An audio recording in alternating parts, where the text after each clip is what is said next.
Dans cette troisième vidéo sur la structure des systèmes automatisés, nous allons traiter par un exemple les différentes fonctions et composants.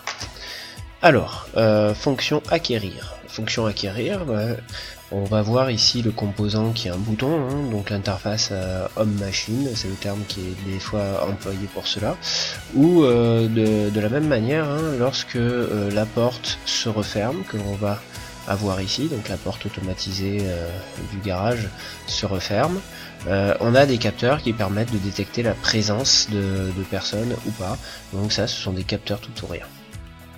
Donc voilà pour la fonction acquérir.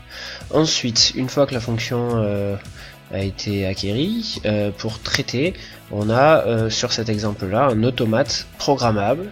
Ensuite, l'automate programmable va communiquer l'information via une liaison tout ou rien, et cette liaison va être communiquée au contacteur. Donc le contacteur qui est ici, qui permet de distribuer l'énergie. Alors c'est le robinet énergétique, hein, et la fonction alimentée est assurée, elle, directement par la prise électrique. Donc on récupère l'énergie électrique du réseau. Cette énergie électrique est disponible en permanence, mais uniquement lorsqu'on a voulu. Via le contacteur, on l'a fait transiter jusqu'où? Jusqu'à au composant qui va permettre de convertir l'énergie. Dans ce cas là ça va être le moteur qui va permettre de faire bouger in fine la porte du garage. Donc, mais le moteur n'est pas directement branché sur la porte du garage, donc pour cela il faut le système de transmission.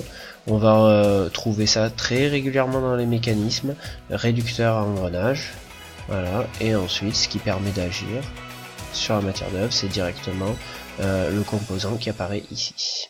Voilà.